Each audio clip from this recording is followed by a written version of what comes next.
আজকে আমি তোমাদের সাথে শেয়ার করব দই পটল। তো তার জন্য প্রথমেই আমি পটলগুলোকে এইভাবে কেটে নিয়েছি।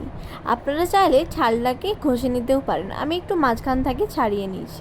তো তারপর নুন আর হলুদ ভালো করে মাখিয়ে নিয়েছি। তো তারপর কড়াইয়ের মধ্যে সামান্য পরিমাণ তেল দিয়ে হালকা হালকা করে পটলগুলো ভেজে নেব।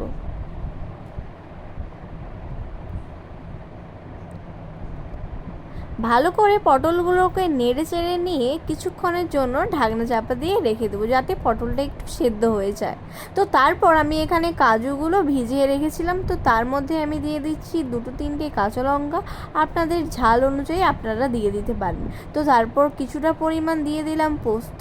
তো ওটাকে আমি জল দিয়ে ভিজিয়ে রাখলাম। আর এদিকে দেখলাম আমার পটলটা প্রায় হয়ে এসছে হালকা হালকা ভাজা করে। আর এদিকে আমি মশলাটা বেটেও নিয়েছি। তারপর নিয়ে নিলাম 2 চামচ পরিমাণের দই।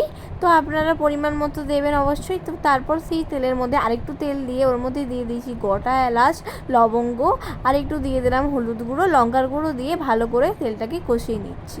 তো তারপর ওর মধ্যে দিয়ে দেব আমি যেই পেস্টটা করে রেখেছিলাম, কাজু আর পোস্ত বাটা, কাঁচা লঙ্কা, ওটা দিয়ে ভালো করে নেড়েচে নেব। বেশিক্ষণ নাড়বো না, কারণ পুড়ে যেতে পারে, দেখে শিখে নাড়বেন। তো তারপর আমি দিয়ে দেব ওর মধ্যে যে আমি টক দইটা রেখেছিলাম, ওই টক দইটাকে ফাটিয়ে নিয়েছি।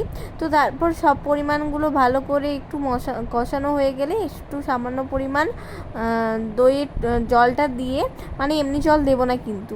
তো তারপর আমি পটলগুলো দিয়ে দিয়েছি। তো তারপর সামান্য পরিমাণ নুন, মানে পরিমাণ মতো নুন, চিনি, আর দিয়ে দেব তোমার এলাচ গুঁড়ো, আর দিয়ে দেব তোমার জিরে গুঁড়ো। তারপরে শেষে ছিল ঘি। ঘি ছাড়া তো কোনো কাজই আর অসম্পূর্ণ। যাই হোক, ঘিটা দিলে টেস্টটা দারুণ হয়, নিরামিষ তো তাই।